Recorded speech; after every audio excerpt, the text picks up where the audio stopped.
Good morning to all of you all.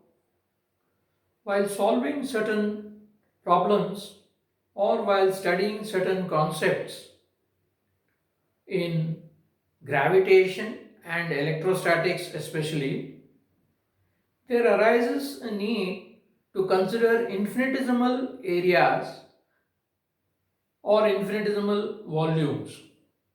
Infinitesimal areas are areas that tend to zero. Infinitesimal volumes are volumes that tend to zero. We now wish to see how such areas and volumes can be chosen. Let us consider a sphere.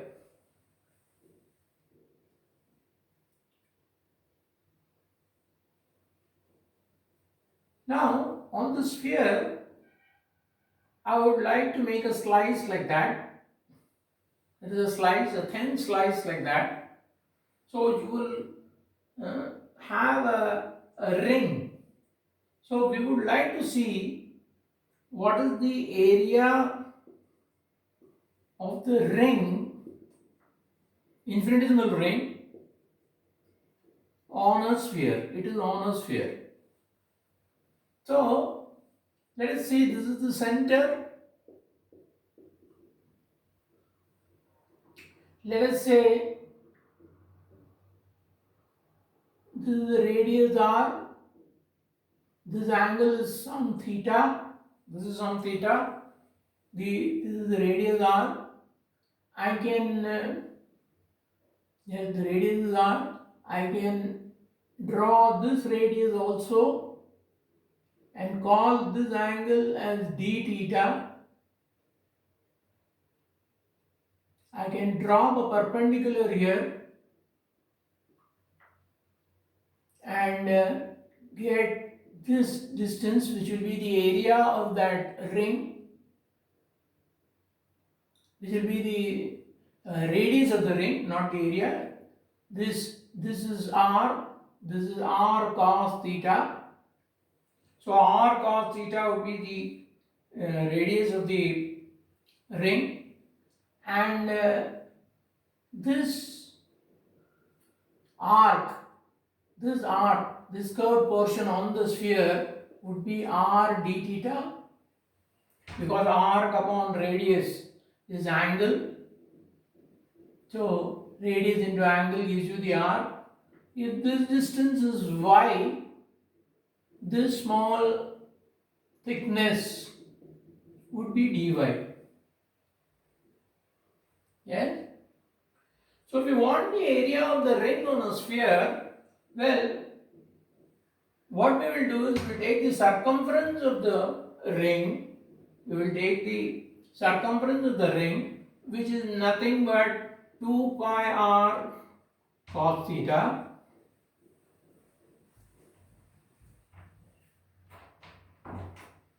and the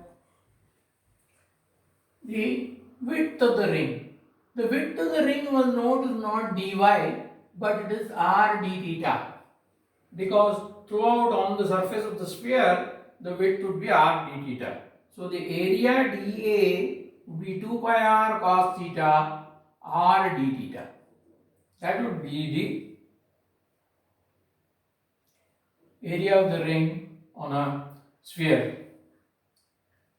Now, an interesting thing is, if we integrate this over the entire sphere, what do we expect? We expect the surface area of the sphere, which is 4 pi r squared. Let us see how we get that. This is 2 pi r squared cos theta d theta. So if you integrate that, we should get the total area over the sphere. And what is the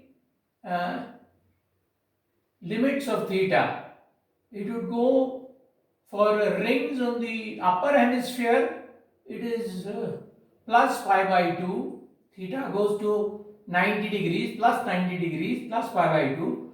And for rings on the lower hemisphere, it is minus pi by 2. So the limits are from minus pi by 2 to plus pi by 2. So this would be 2 pi r squared. Integral of cos theta is sine theta, and we will put the limits minus pi by 2 to plus pi by 2. That would give us 2 pi r squared into sine of pi by 2 is plus 1 minus sine of minus pi by 2 is minus 1. So this will be 2, and you have the area of the surface area of the sphere. Now supposing you want to find the volume of the sphere. We know the well-known result, 4 by 3 pi r cube. How would we do that now? Now the infinitesimal volume you should consider of the disk. Yes, for the area we are taking the ring. Now we will take this disk here. The area, if you take this disk, we can get the volume of this disk. What is the volume of the disk? It is the area into the thickness dy. Now we will not take r d theta as the thickness, but we will take dy as the thickness.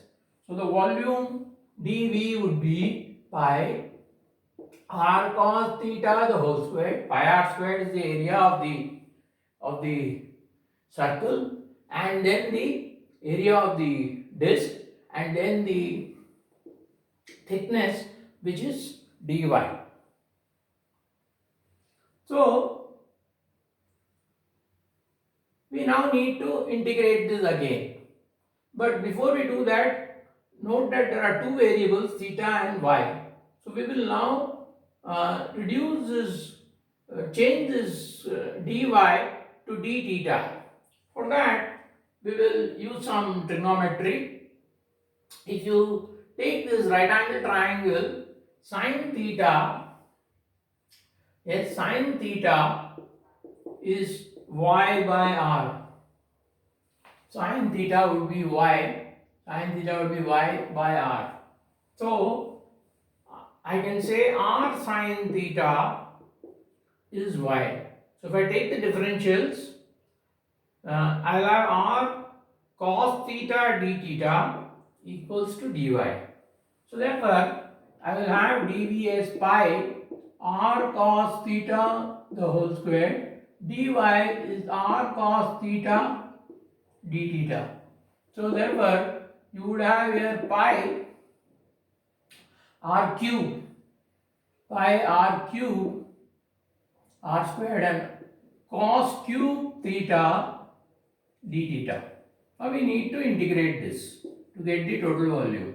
Again, limits from minus pi by 2 to plus pi by 2. Now to integrate cos cube theta, we shall use the trigonometric identity, namely cos of 3 theta is equal to 4 cos cube theta minus 3 cos theta. We shall use this identity.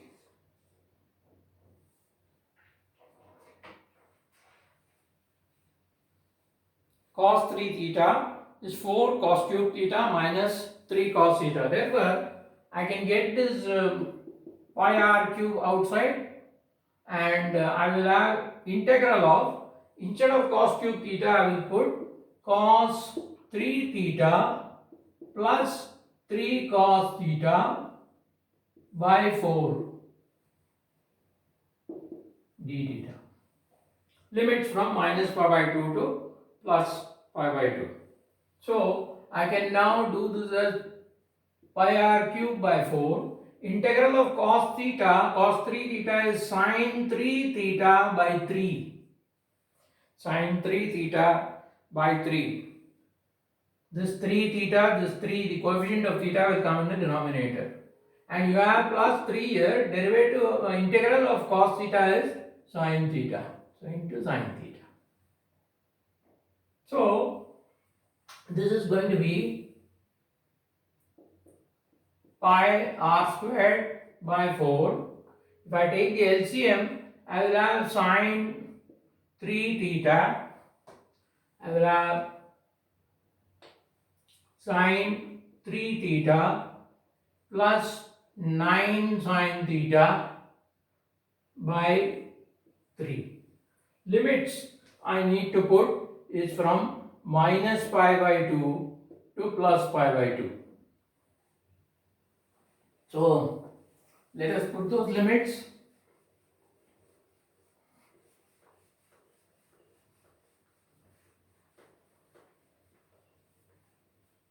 So you will have pi r cube by 12 and you have sine of plus 3 pi by 2.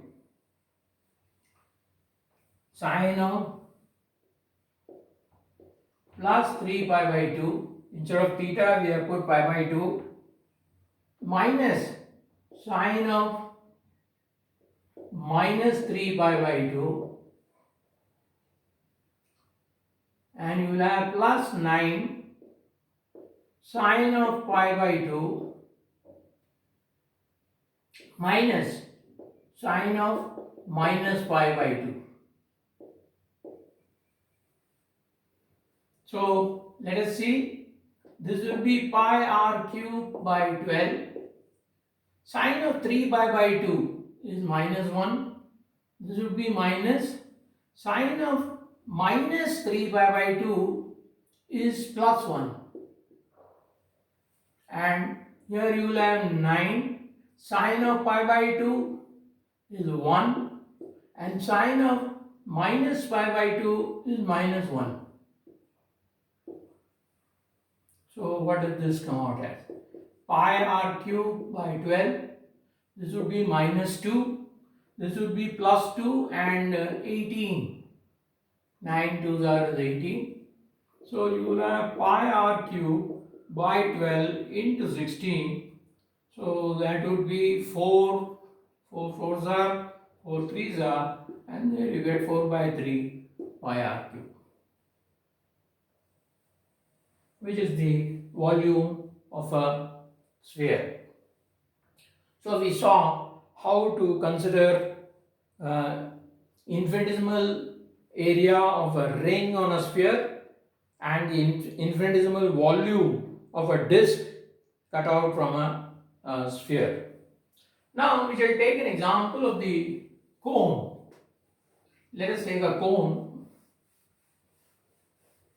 to understand these concepts in more detail.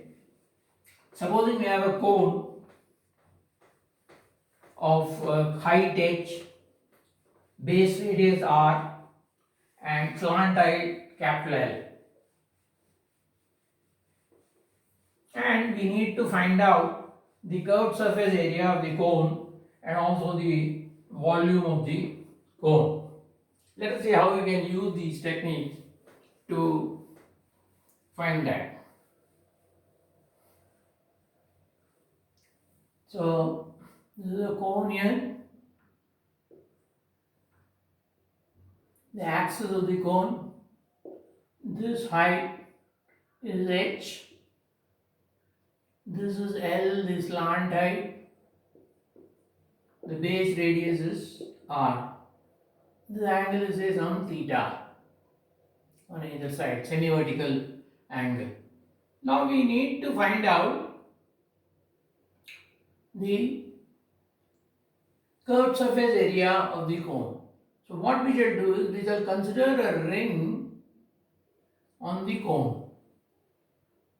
So let's say the radius is r, the radius of this ring is r, and let us say the height, the distance from the apex is h and the slant height is L, small l. So this element will be dl. So the area dA which you must now consider for the ring is 2 pi r is the circumference, 2 pi r into dl and not dh. This is dh. We will not consider dh because the ring lies on the cone and hence the width of the ring is dl and not dh. That is the only care you have to take. So 2 pi r into dl. So we need to simply integrate this. Well, uh, we can consider there are two variables here, r and L. So let us eliminate any one of it. Let us say we eliminate r. So how are r and L related? Well, if this angle is theta, this is theta. So if I take sine theta would be r by L. So I can write r as L sine theta into dl. If I integrated this, I will get 2 pi sine theta. I am integrating this. LdL, integral of LdL is L squared by 2, and the limit should be 0 to capital L.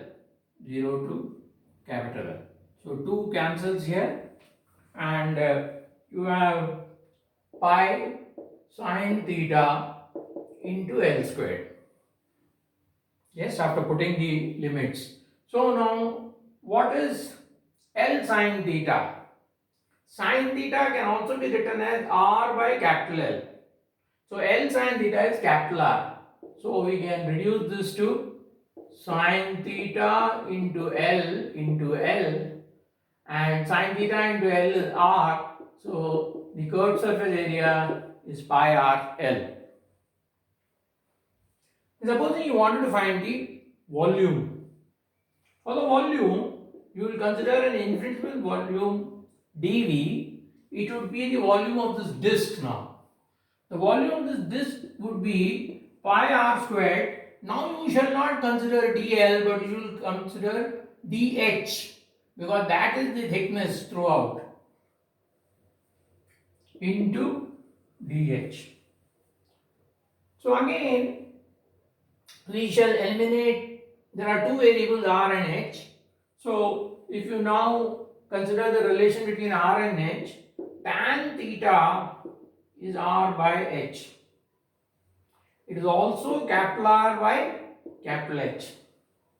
It's also capital R by capital H. So what is R? R will be h tan theta. So dV would be pi h tan theta the whole square into dh. So we are going to integrate this now. If you integrate that, you will have the volume V as pi tan squared theta. You will have h squared dh, that is h, the integral will be h cube by 3, limits from 0 to h. So this will be pi tan squared theta into capital H cube by 3, or we can combine h and tan theta, h tan theta the whole square into h by 3. This is h squared into h is h cube, and you have tan squared theta. H tan theta is r, so you get pi r squared h by 3, which is the volume of the cone. So the point to be noted is, while taking the area, you take the thickness as dl, whereas while taking the volume, you take the thickness of dh. The same thing we did while we considered that sphere in the previous example. So let us do another one problem where we want to find the area of a triangle. Well, we know that the area of the triangle is half base into height. But we shall now get that from the basics using calculus and infinitesimal areas. Supposing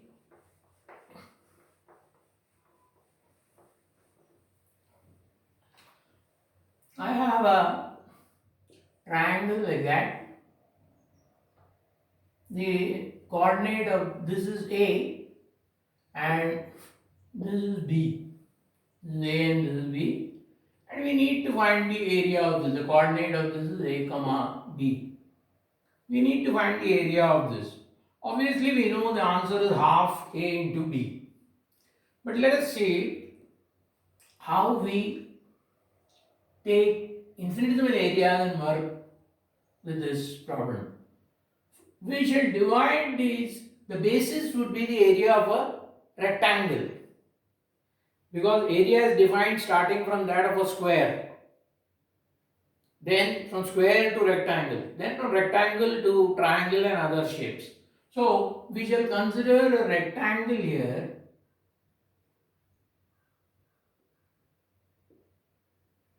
and find its, see what is this infinitesimal area of this rectangle, and then integrate it. So this area, supposing the coordinate of this point is x, and the x coordinate is, let us say, some x. So therefore the width of this would be a minus x, and the height, now you have to take this dy and not this length. Supposing I call this length height as L, we will not take dl, we will take dy, because it is dy throughout. So dA would be a minus x into dy. So we have two variables here now. So we will now eliminate one of them, either y or x, and get everything in terms of x or y. For that we need the equation of the straight line. So that can be easily got. The y, one point is the origin, the general point is x comma y, so y minus 0 by x minus 0 is equal to b minus 0 by a minus 0. So y is equal to b by a into x. So therefore I can say dy is b by a into dx. b by a into dx. So we will now have the area dA as a minus x into dy is b by a into dx. So if you, this would be, if you multiply this inside, you are going to have, or keep b by a as it is, you will have x b by a into a dx. Yes, b by a into a dx minus x b by a into dx. This is what we are going to integrate. So if we integrated this, integral dx is x, and this is minus b by a. Integral x dx is x squared by 2. That would be the total area. Limits of x. X varies from 0 to a. 0 to a.